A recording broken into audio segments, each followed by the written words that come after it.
lancer les logiciels Banane Comptabilité et créer son premier fichier dans ces logiciels par quelques méthodes que nous avons eu à utiliser.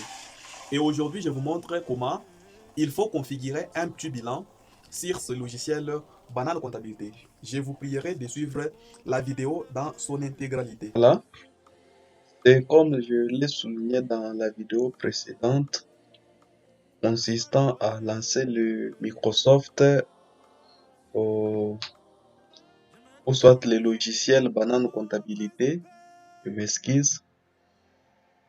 Et dans ces petits tutos, je vais vous montrer comment il faut créer un fichier, bien que nous l'avons fait dans la vidéo précédente avec plusieurs méthodes, mais dans cette petite vidéo, je vais vous montrer comment créer un fichier par une des méthodes et aussi configurer certains comptes avec le bilan.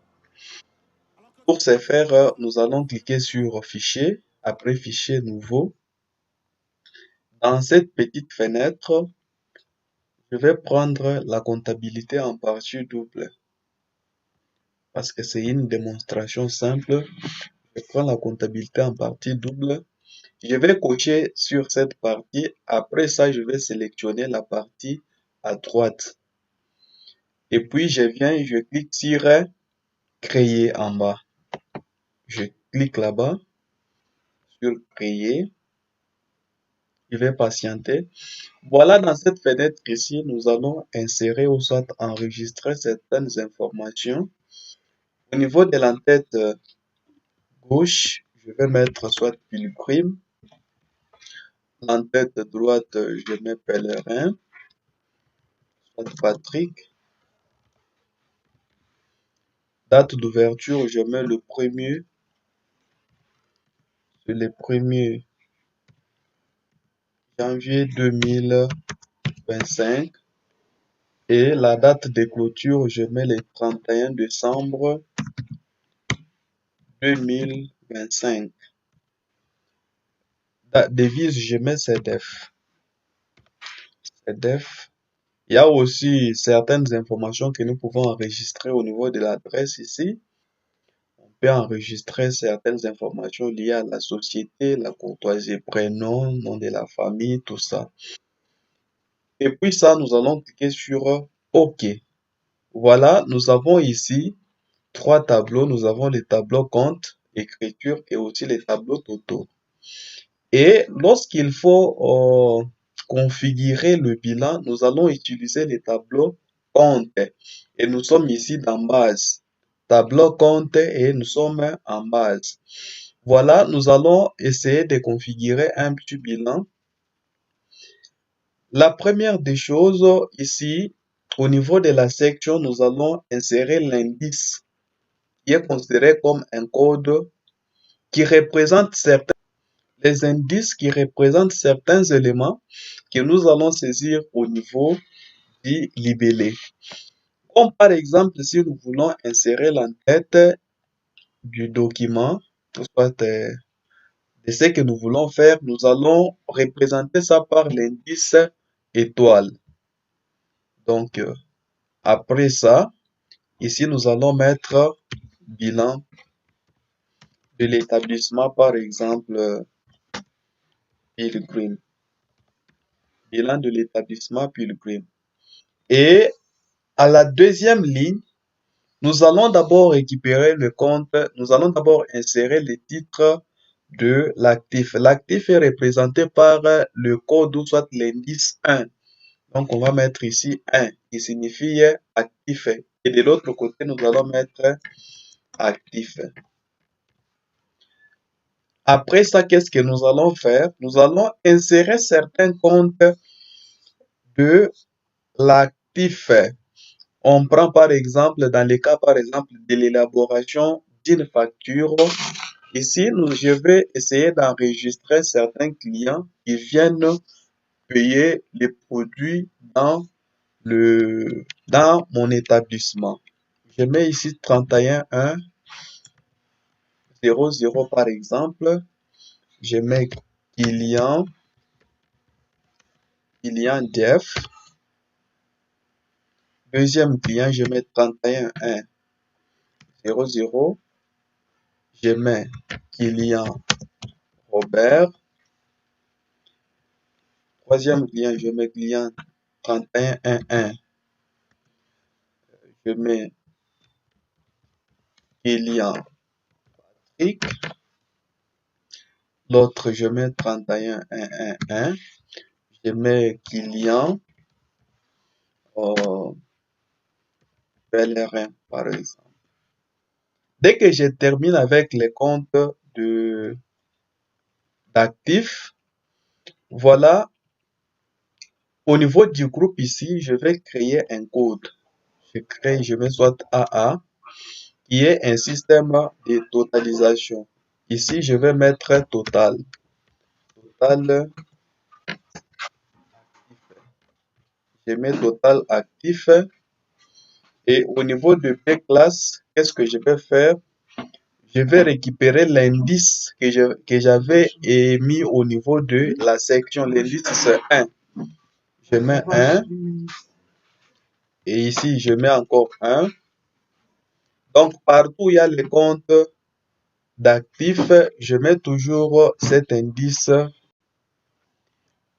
Je passe aussi au niveau du groupe. Je récupère aussi les groupes que j'avais créés qui étaient un système de totalisation. C'était A partout. Je mets A partout. Donc, partout où il y a les comptes, je mets ces codes. Donc, ça, c'est considéré comme un système de totalisation. Prenons par exemple, si j'aimerais insérer un code ici, et par exemple, 2000. Donc, on va inscrire les montants au niveau de la ligne des totales actifs. Je peux ajouter encore ici, je mets 3000. Directement, on va additionner. Ça devient 5000. Si j'insère par exemple encore 5000, on va toujours additionner. On me donne le total ici. Je peux mettre ajouter encore 15000. Donc, on m'additionne toujours tout ici. Donc, j'ai fini avec les comptes de passif, de l'actif. Je passe maintenant du côté à passif.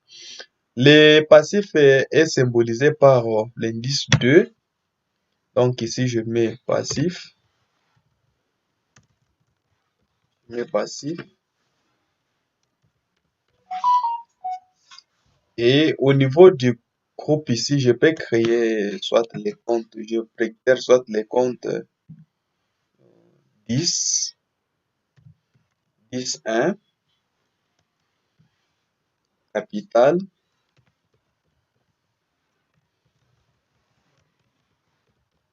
capital. Les comptes, je prends les comptes 40, fournisseur,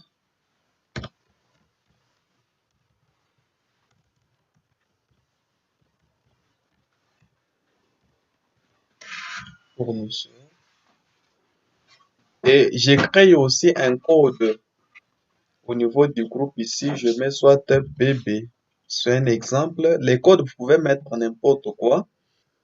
Après ça, je mets ici total, total passif. Passif. Et je récupère aussi l'indice des passifs au niveau des B classes là-bas. Donc, je mets ici ces deux. Je mets deux partout. Je mets deux partout. Et je passe aussi du côté groupe. Je mets aussi B. Je mets aussi B. Donc, je mets B partout là-bas. À ce niveau, je peux aussi faire une petite démonstration. J'ajoute un montant ici. Soit le capital, je mets soit 15 000. Et le fournisseur, je mets soit 10 000. Vous voyez? Donc, à chaque fois lorsqu'on saisit un montant et ce montant est toujours additionné et on place ça toujours au niveau du total. Donc, partout où il y a des totaux, on insère toujours le montant additionné. Et on a terminé avec le compte des passifs, les comptes d'actifs. On peut aussi passer du côté résultat. On peut aussi mettre les comptes des produits et aussi les comptes de charge. Donc, on peut les insérer ici. Quand nous sommes au niveau du compte des produits, il y a aussi les codes. Par défaut, s'il faut trouver les codes, il faut seulement double-cliquer dans la case ou soit dans la cellule au niveau des sections. De la section ici, dès que vous double-cliquez, on va vous montrer. Ici, nous avons d'abord les dépenses qui sont autrefois appelées charges. Je clique là-bas et ils sont représentés par 3. Je mets ici dépenses, dépenses ou charges. Et à ce niveau ici, je vais inscrire tous les comptes liés à la charge ou soit aux dépenses. Vous voyez?